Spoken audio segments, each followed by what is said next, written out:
আসসালামু আলাইকুম। আজকে চলে আসছি বাজারে খাকি ক্যাম্বেল হাঁসের বাচ্চা এবং বেলজিয়াম হাঁসের বাচ্চার জন্য। তো সেখানে যেয়ে দেখতে পেলাম অনেক ধরনের মাছ বিক্রি করতে নিয়ে এসেছে এবং তার সাথে অন্যরা ফার্মি মুরগির বাচ্চা এবং টাইগার মুরগির বাচ্চা নিয়ে এসেছে বিক্রি করার জন্য। এই যে দেখতে পাচ্ছেন বড় টাইগার মুরগি এবং বাচ্চাগুলো দেখতে পাচ্ছেন। এই জায়গায় দেশি হাঁস এবং বড় রাজহাঁস বিক্রি করা হচ্ছে। বাসায় নিয়ে আসার পরে একটু অল্প করে ১ গ্রামের মতো লাইসোবিট দিয়ে নিলাম ২ লিটার পানিতে, যাতে অনেক দূর থেকে বাচ্চাগুলো জার্নি করে নিয়ে আসা হয়েছে গরমের মধ্যে, এগুলো দিয়ে নিলাম যাতে খেয়ে একটু সুস্থ থাকতে পারে।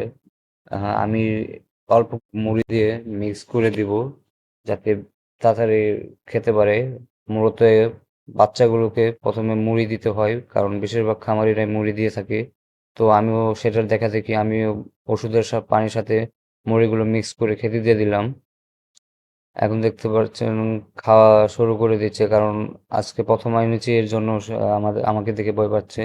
আর বাড়তি যেগুলো ওষুধের পানি ছিল সেগুলো আলাদা পাত্রে দিয়ে নিলাম। বড় পাত্রে দেওয়ার কারণে হাঁসগুলো গোসল করে ভিজে যাচ্ছিল, এর জন্য আমি ছোট পাত্রে দিয়ে দিলাম, কারণ এখন যদি বাচ্চাগুলো ভিজে যায় তাহলে ঠান্ডা লেগে যাওয়ার সম্ভাবনা আছে। সেটা আমি চাই না, যাতে এত তাড়াতাড়ি ঠান্ডা লেগে যাক, অসুস্থ হয়ে যাক। এই জন্য আলাদা পাত্রে দিয়ে দিলাম। আর বাসায় কিছু চীন হাঁস ছিল এবং আহ, দেশি পাতি হাঁস ছিল, সেগুলোকে ওষুধের পানি এক্সট্রা ছিল, ওগুলা আমি সবাইকে দিয়ে দিলাম যাতে সবাই একসাথে খেতে পারে। সবাই আমার ছোট্ট চ্যানেলটাকে সাবস্ক্রাইব করে দিবেন।